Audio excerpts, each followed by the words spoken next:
नमस्कार मित्रांनो, माझं नाव मयूर वाणी. तर आपण आज नवीन विषयावर माहिती घेणार आहोत. तर ती नवीन बातमी आहे, महाराष्ट्रात 21 नवीन जिल्ह्यांची निर्मिती होणार. मंडणगड नवीन जिल्हा होणार. तर जाणून घेऊया कोणकोणत्या जिल्ह्यांची वर्णी लागलेली आहे. महाराष्ट्र राज्यात प्रशासकीय सोयीसाठी आणि स्थानिक विकासाला गती देण्यासाठी एक महत्त्वपूर्ण निर्णय घेतला जाणार आहे. 26 जानेवारी 2025 रोजी राज्यात 21 नवीन जिल्ह्यांची अधिकृत घोषणा होणार आहे, ज्यामुळे राज्याच्या प्रशासकीय आणि स्थानिक विकासाचा पाया भक्कम होणार आहे. मुख्यमंत्री देवेंद्र फडणवीस यांच्या नेतृत्वाखाली हा प्रकल्प अंमलबजावणीस येत आहे. रत्नागिरी जिल्ह्यातील मंडणगड हे नवीन जिल्ह्यांपैकी एक असेल. त्याची निर्मिती राज्याच्या प्रशासकीय सुधारणा आणि विकासासाठी एक महत्त्वाचे पाऊल मानले जात आहे.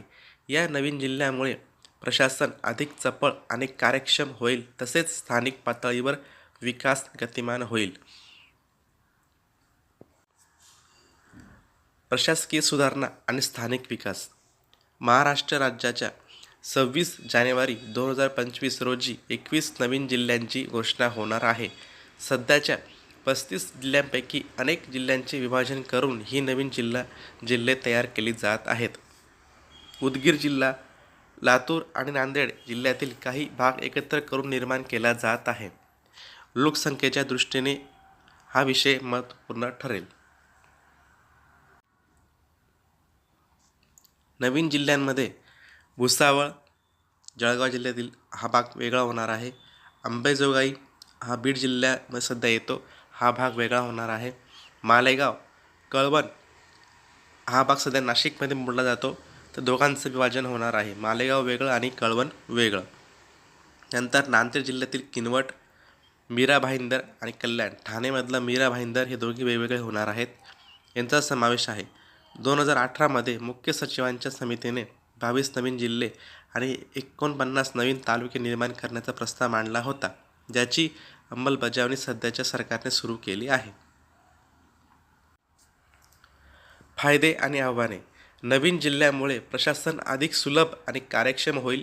प्रत्येक जिल्ह्याचा आकार कमी झाल्याने स्थानिक पातळीवर समस्या सोडवण्याचा याचा उपयोग होईल.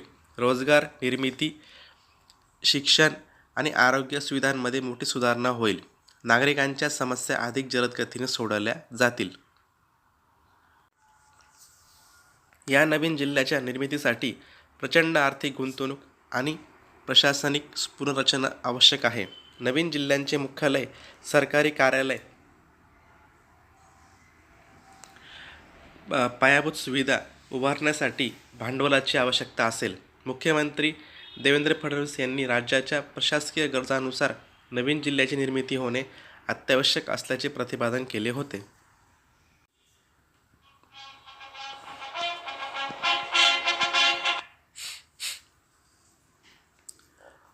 महाराष्ट्राच्या विकासाची नवीन दिशा.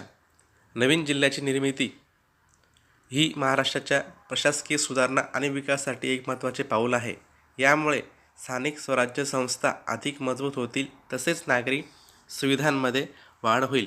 येत्या काही वर्षात या निर्णयामुळे राज्याच्या विकासाला गती मिळेल, असा विश्वास व्यक्त केला जात आहे.